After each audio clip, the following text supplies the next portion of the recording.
ingabo za Leta Zunze Ubumwe za Amerika zifatanyije n'ingabo za Israel n'igisirikare IDF zateye ibisasu bikomeye cyane ndetse bakoresheje B2 bomba barasa ikirwa cya Kariga Island.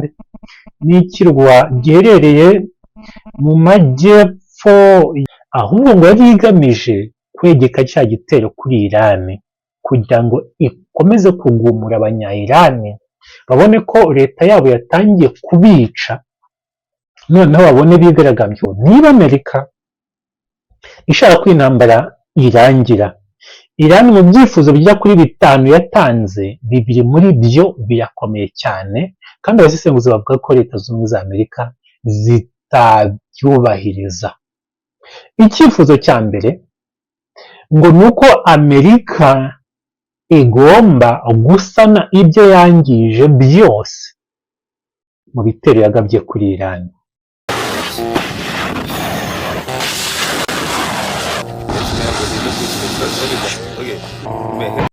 Ndabasoje mbaye ikaze kuri Menya XYZ, tuganira ku ntambara iri mu burasirazuba bwo hagati, n'intambara igihugu cya Amerika ndetse na Israel bagabye kuri Iran.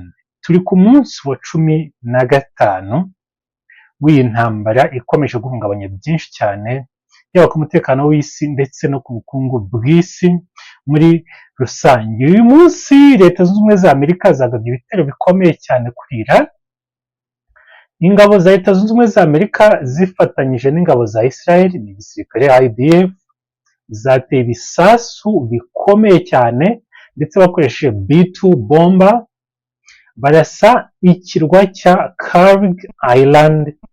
Ni ikirwa giherereye mu majyepfo ya Iran, ni ikirwa urebye kirebana na Kuwait, ni mu kigobe cy'Abaperesi.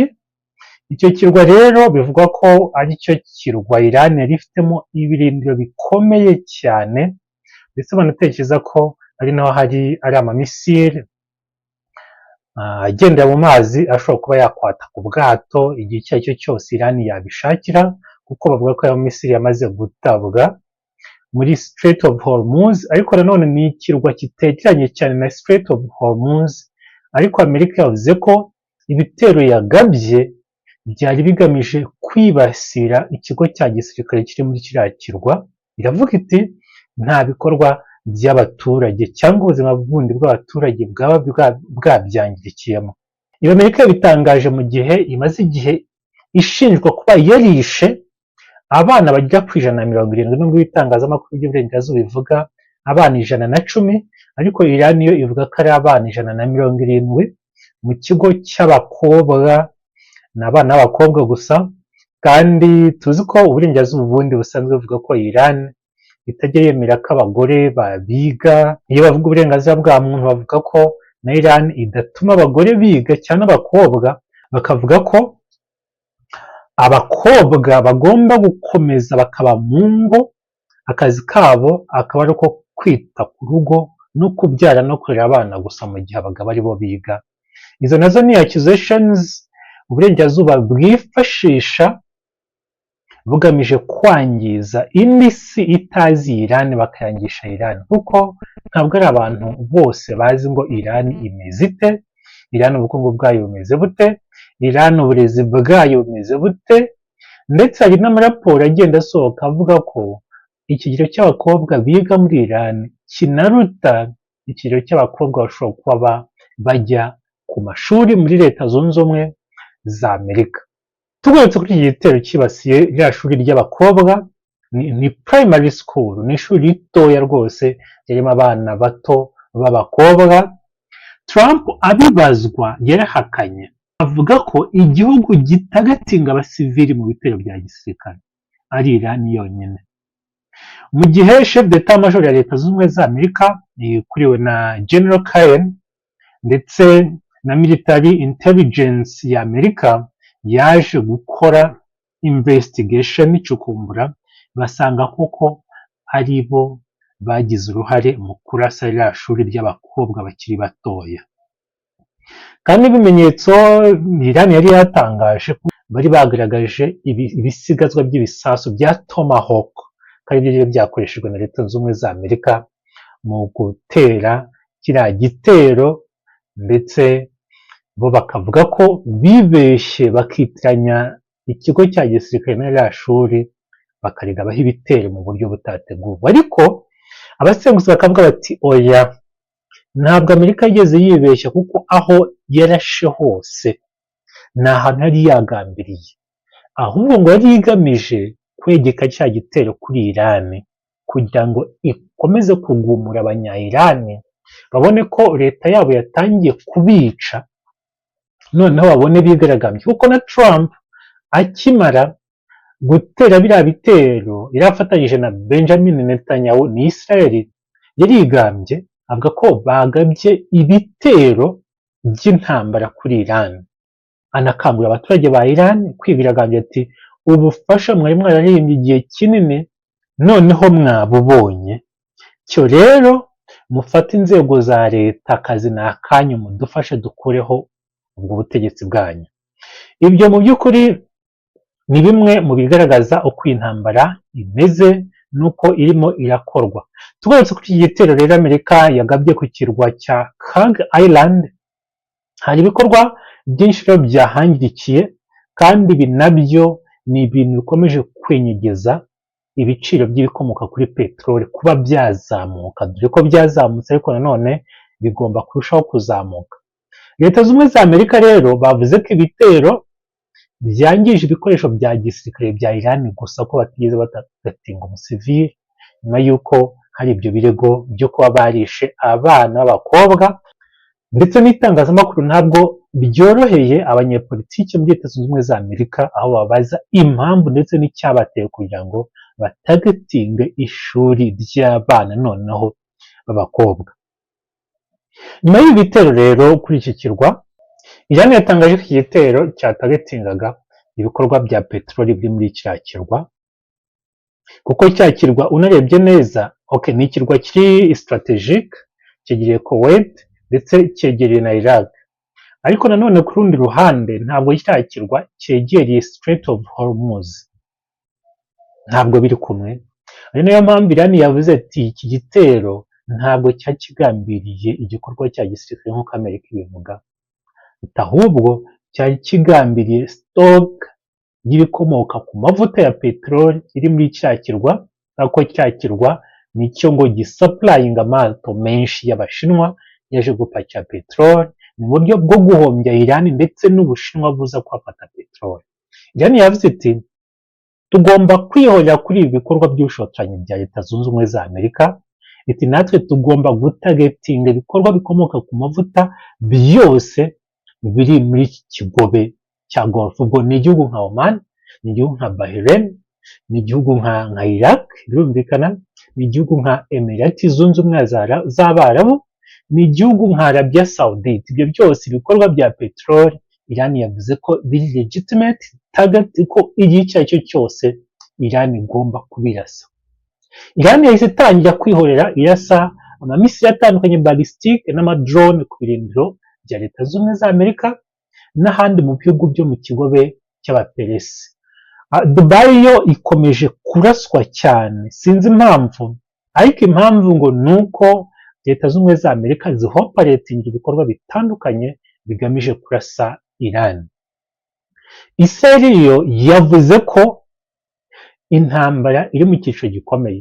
Abayobozi ba Israel batangaje ko iyi ntambara igeze ku cyiciro gikomeye, icyo bise decisive phase, kandi ko bagomba kurimbura ibikorwa remezo bya gisirikare byose bya Iran, ngo ku buryo Iran itazongera kuzura umugara, itazongera gutunga urutoki mu maso ya Israel, ndetse kugeza ku rwego ngo Iran itazongera kuririmba ngo urupfu kuri Amerika.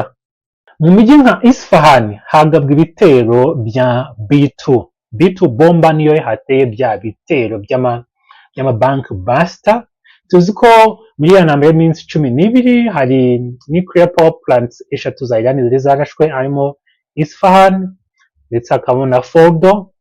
Aha rero Isfahan hongeye kuraswa, muri iri raswa abantu 15 baguye muri uru ruganda rwa Isfahan, kuko uruganda barashe uruganda rurimo rurakorera functioninga. Iki nanone abantu bavuga bati ntabwo gikwiye gutagatinga ahantu hari uruganda kandi rurimo abasivili, ariko nk'ibisanzwe ntabwo Amerika na Israel baba bitaye ku mubare w'abasivili bashobora kugwa mu bitero batera. Intambara rero igeze ahantu habi cyane, ibiciro bya peteroli birimo birazamuka cyane, ubwato bwinshi ubu ngubu bwamaze kugoterwa muri kiriya kigobe cy'abaperesi, kubera ko Iran yamaze kubwima inzira yo guca muri iriya Strait of Hormuz. Ni ukuvuga ngo abasare n'abandi bakozi b'ubwato barimo kwitabwaho n'ibihugu nka Kuwait ndetse Bahrain ndetse na Iraq na leta zunze ubumwe z'Abarabu, kugira ngo ubwato bukomeze nyine bubeho n'abakozi babeho barimo aho ngaho, mu gihe bategereje ngo ese bizagenda bite, iyi ntambara iragana hehe, ese izarangira ryari.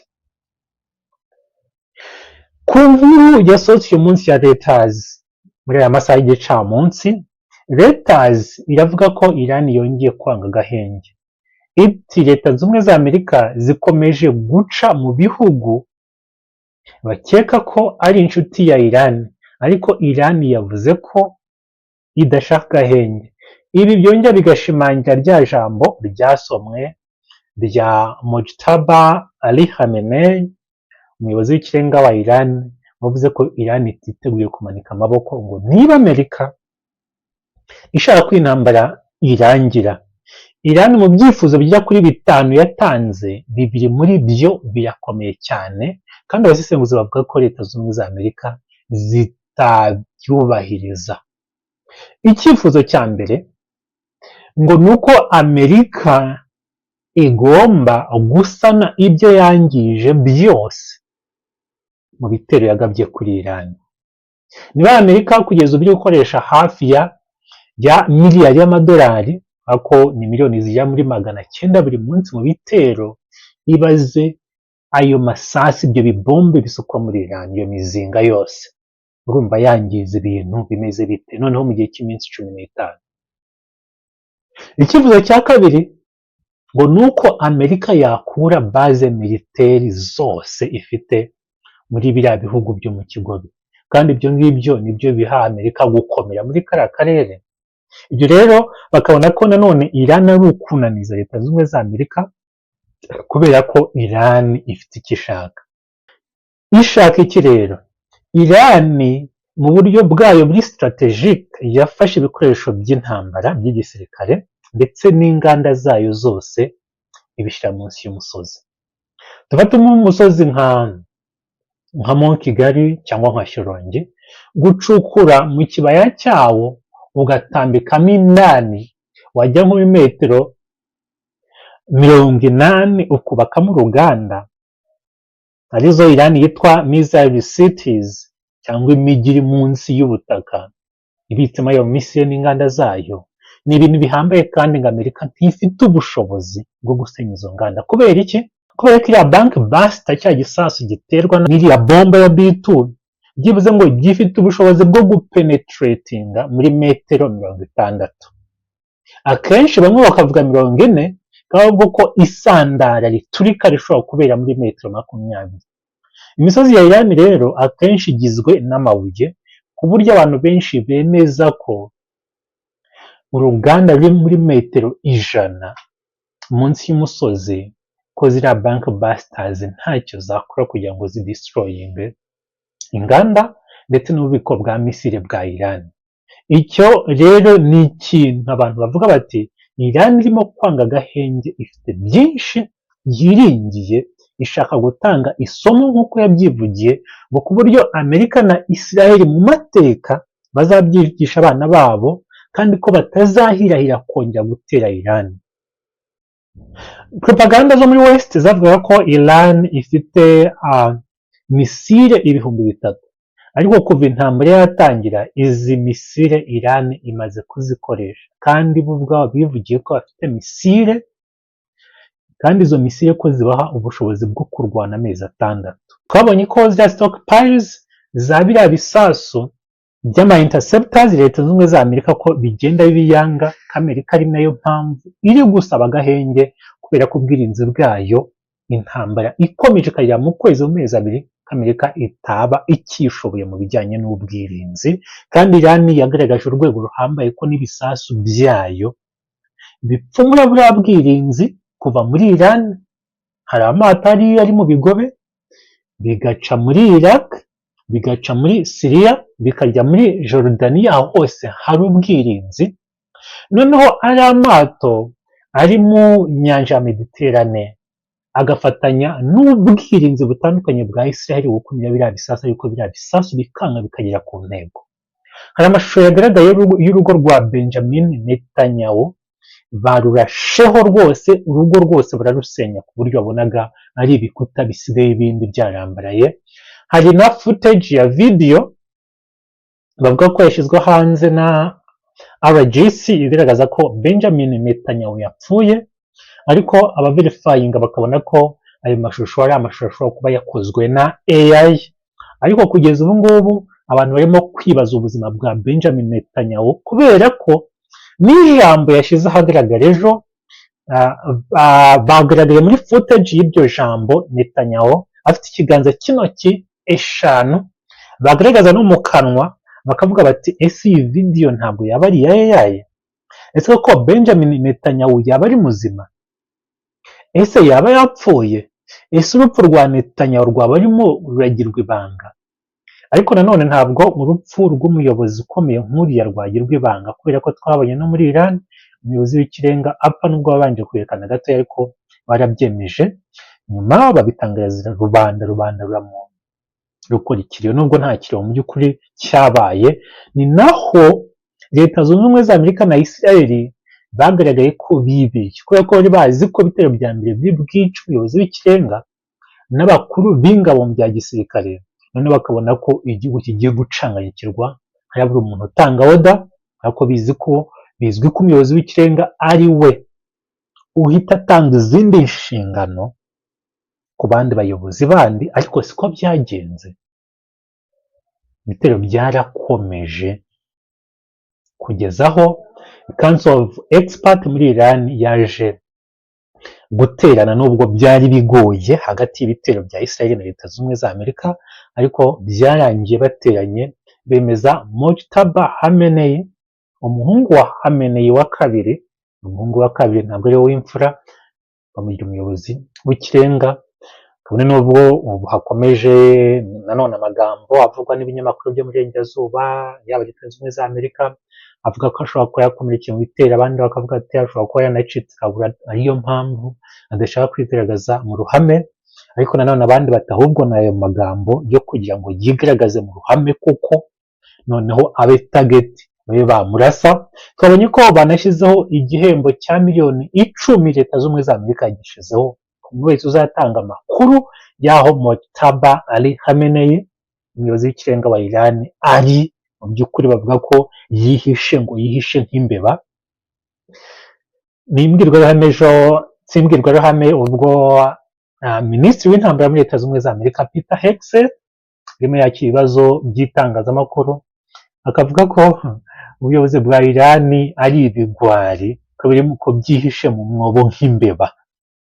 Kandi ibyo yabivuze atazi ko ku munsi wa Quds muri Iran ejo hari umunsi mukuru, kandi n'abayobozi barimo perezida Pezeshkian, nabonaga mu mashusho harimo foreign minister uriya Abbas Araghchi, harimo chief justice harimo chief wa parliament nawe yarimo. Wabonaga ari abantu bameze neza, nubwo n'ibisasu bya leta zunze ubumwe za Amerika birirwa kuri Tehran, ubonaga rwose nta kikango.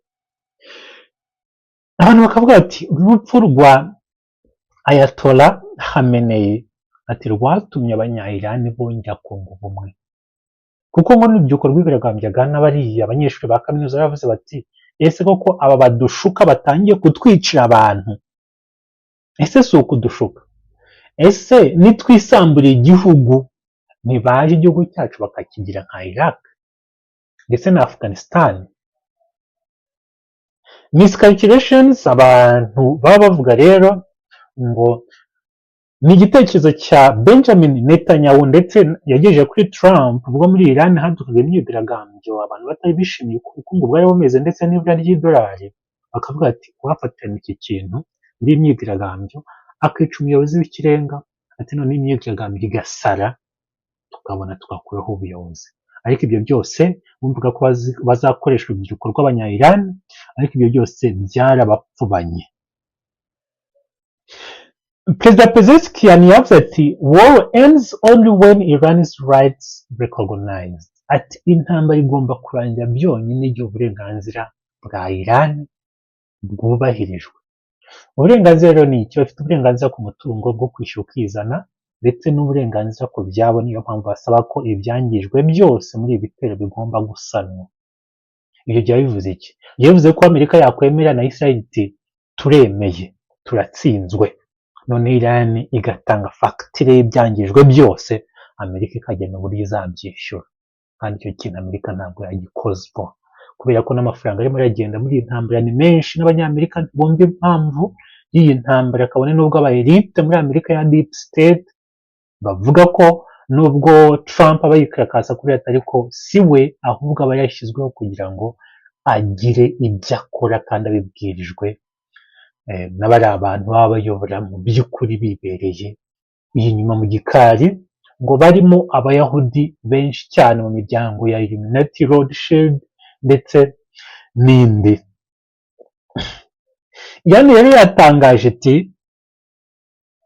kuba dukomeje kuraswaho batagetinga ibikorwa remezo by'amavuta, hari factory y'amavuta yo muri Tehran yarashwe, kandi ngo ikigero cy'ingano y'ibikomoka kuri peteroli abashinwa bakoraga muri Iran muri iyo factory honyine ngo havugamo 30%. Urumva ni ukudestabilizinga ubukungu bwa Iran ndetse no gukoma mu nkokora Ubushinwa, kuko bivugwa ko izi targets zose Iran igenda yasa idahusha ngo coordinates iba yazihawe n'abashinwa bakoresha satellite zabo mu guha abanya-Iran aho bagomba kurasa neza. Na Iran rero iti we will destroy United Arab Emirates ports launching locations used to target Iran. Tugomba kurasa ibyambu byose bya Emirati zunze ubumwe ndetse n'ahantu hariho hose baronshingira misile zizazatanga kuri Iran. Bivuze iki? Ni ijisho ryo guhorerwa irindi. Umuperesa ngaha nta mikino afite. Kugeza ubu ibikomoka kuri peteroli bimaze kuzamuka ku kigero cya 23.5%, kandi niko bikomeza gutumbagira. Kuri uyu munsi wa 15 ntawe uzi ati se bigeze hehe ubu ngubu, ese intambara izarangira ryari? Kubera ko Trump nawe yamaze gutangaza ko atagomba kuva muri iyi ntambara, kabone nubwo ibyo atangaza biba binyuranye n'ibiri mu gikari, kuko barahindukira bakaca mu gikari bati twingingire Iran turebe uburyo twahagarika iyi ntambara. Niba rero Amerika ishaka guhagarika intambara, Israel yo ishaka kurwana kugeza idestroyinze Iran. Iran nayo iti dufite ubushobozi bwo kwihagararaho kurwana amezi 6.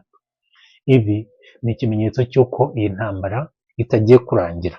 Gusa twe nukomeza tugategereza, twe tubona amakuru tubageza amakuru ahangaha kumenya XYZ yaho uko situation imeze nuko igenda umunsi ku munsi mu burasirazuba bwo hagati.